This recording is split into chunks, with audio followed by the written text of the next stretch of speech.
Number 5 سورۃ انعام کی آیت نمبر 802 اعوذ باللہ من الشیطان الرجیم بسم اللہ الرحمن الرحیم وکیف اخاف ما اشرکتم ولا تخافون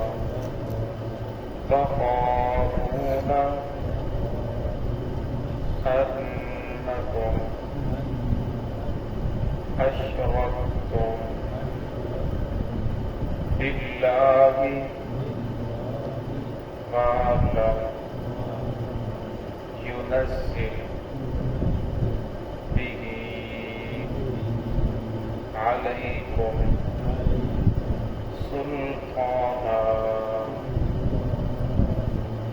فأي الفريقين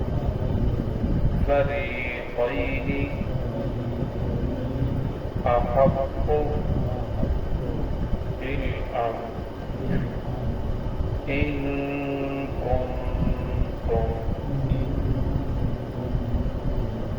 تعلمون الذين آمنوا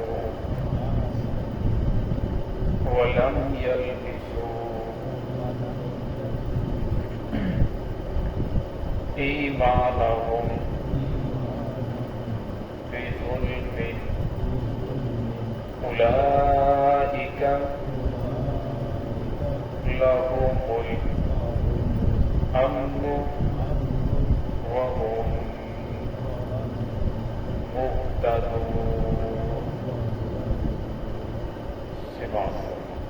بسم اللہ الرحمن الرحیم وکیف اخاف ما اشرکتم ولا تخافون انکم اشرکتم باللہ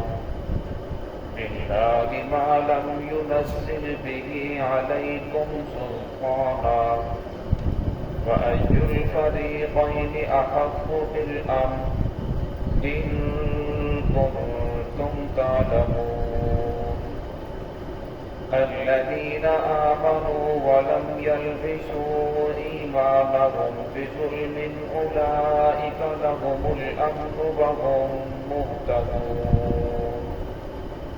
وكيف أخاف ما أشركتم میں کیسے خوف کھاؤں ما اشرکتم جن کو تم اللہ تعالیٰ کا شریک بناتے ہو ولا تخافون اور تم خوف نہیں کرتے انکم اشرکتم باللہ یہ کہ تم نے شریک بنا لیے ہیں اللہ رب العزت کے ساتھ ما لم ينزل به علیکم سلطانا وہ چیزوں کو جن کے بارے میں نہیں نازل کی تمہارے اوپر سلطانا کوئی دلیل فأی الفریقین بس دو فریقوں میں سے احق بالامن کون ہے جو امن کا مستحق ہے ان کو تم تعلمون اگر تم جانتے ہو الذین آمنوا وہ لوگ جو ایمان لے کر آئے ولم یلبسوا ایمانہم اور نہیں ملایا ان لوگوں نے اپنے ایمان کے ساتھ ظلم کو اولئک لهم الامن یہی لوگ ہیں جو امن والے ہیں وہم مہتدون اور یہی لوگ ہیں جو ہدایت یافتہ ہیں.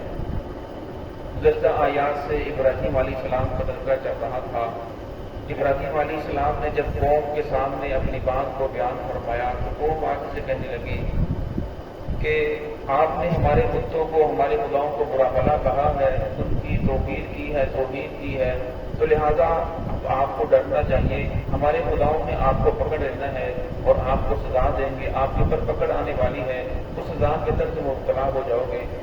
تو ابراہیم علیہ السلام نے فرمایا تو کئی دفعہ معاش رکھوں میں تمہارے خداؤں سے کیوں ڈروں بلکہ ڈرنا تو تمہیں چاہیے فلا تخافوا تم ڈرتے نہیں ہیں انکم اشرکتم باللہ تم نے اللہ کے ساتھ شریک بنا رکھے ہیں اور تم تو نہیں ڈرتے میں کیسے ڈروں یہ تو بت ہیں یہ تو ایک پتھر کی مورتیاں ہیں اور میں ان سے نہیں ڈرتا لہٰذا مجھے تو اللہ رب کی ذات سے ڈرنا چاہیے جس نے مجھے پیدا فرمایا.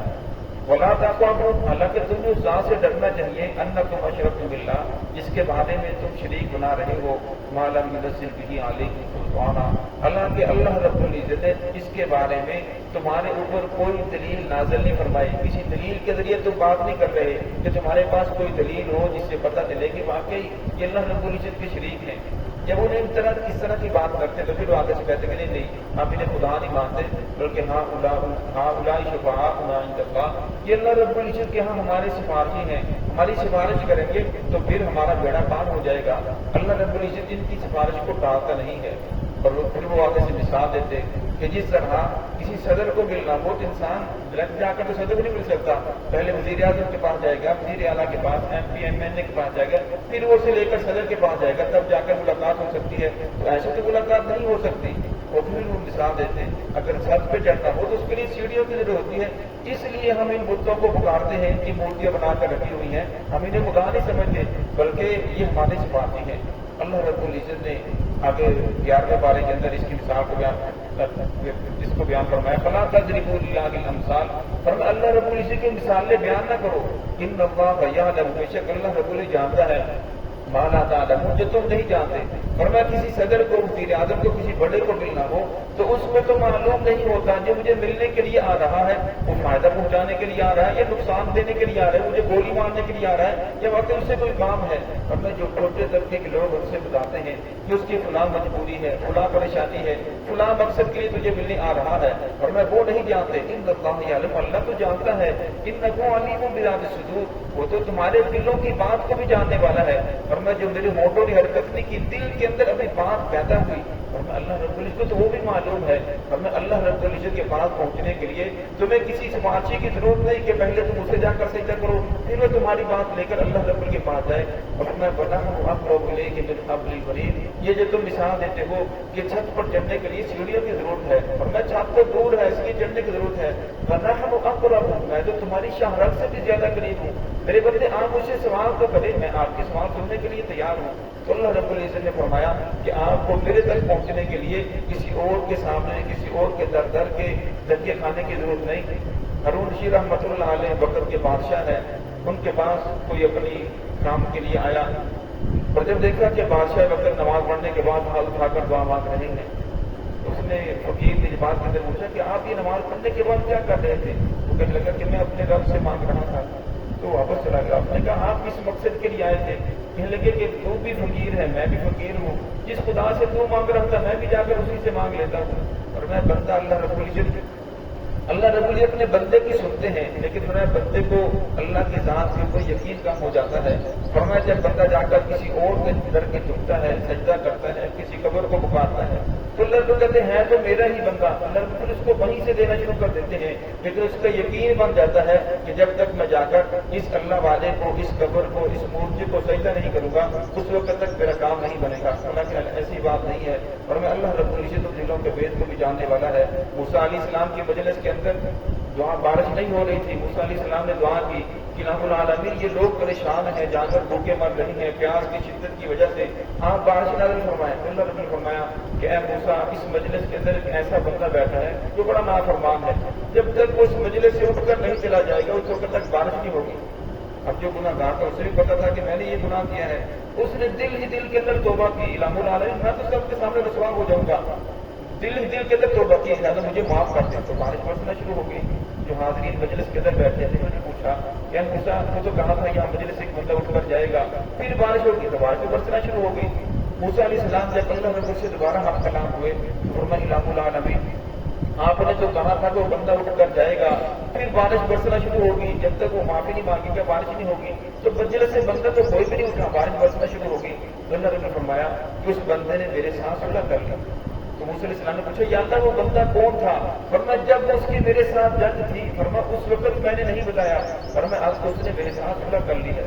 فرمایا اللہ رب العزت کو اپنے بندے بہت زیادہ محبوب ہیں. تو یہاں اللہ رب العزت نے فرمایا فَأَيُّ الْفَرِيقَيْنِ أَحَقُّ بِالْأَمْنِ، ان دونوں فریقوں میں سے کون امن کا حقدار ہے؟ ایک وہ ہے جو در در پہ سجدے کر رہا ہے، اللہ کی ذات کو چھوڑ رہا ہے، ایک وہ ہے جو اللہ کے در کے اوپر سجدہ کر رہا ہے، اللہ کو سامنے اپنی نیاز کو جھکا رہا ہے۔ تو ان دونوں میں سے کون زیادہ حقدار ہے؟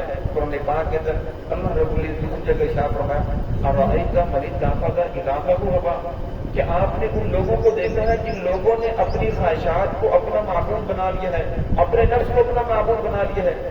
اب دیکھا جائے تو بظاہر بات سمجھ کے اندر نہیں آتی کہ کوئی آدمی اپنے نفس کو سجدہ تو نہیں کرتا، کوئی آدمی اپنے نفس کے آگے جھکتا تو نہیں ہے۔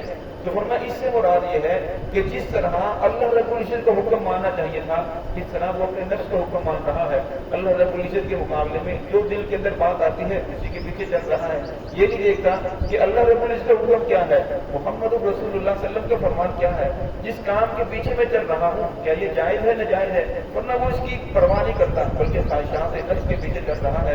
ورنہ اس اصل کے اندر وہ کلمہ تو محمد رسول اللہ صلی اللہ علیہ وسلم کا پڑھ رہا ہے، دعوت اس بات کا کر رہا ہے کہ میں اللہ کو خدا مانتا ہوں، لیکن اس کی عملی زندگی اس بات کی گواہی دے رہی ہے کہ نہیں، بلکہ اس نے اپنی نفسانی خواہشات کو معبود بنا رکھا ہے۔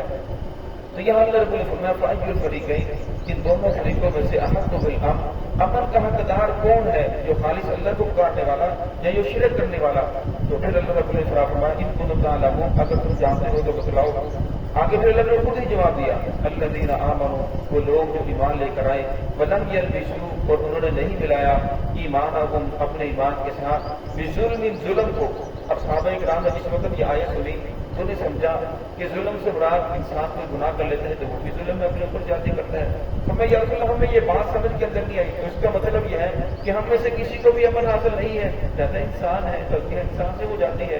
تو آپ صلی اللہ علیہ وسلم نے فرمایا بلکہ اس سے مراد شرک ہے۔ پھر قرآن پاک کی آیت آپ نے پڑھ کر سنائی کہ لقمان علیہ السلام نے اپنے بیٹے کو فرمایا تھا یا بنی لا تشرک باللہ، اے میرے بیٹے شرک نہ کرنا، ان الشرک لظلم عظیم، کیونکہ شرک بہت بڑا ظلم ہے۔ فرمایا اس سے مراد شرک ہے جو انسان شرک بھی کرے، اور فرمایا پھر اس آدمی کو امن حاصل نہیں ہے، فرمایا جو شرک نہیں کرتا بلکہ خالص اللہ کو پکارتا ہے، فرمایا اللہ رب العزت اولئک لهم الامن، اس کے لیے دنیا میں بھی امن ہوگا، آخرت میں بھی امن ہوگا، وهم مهتدون، اور یہی لوگ ہدایت یافتہ ہوں گے۔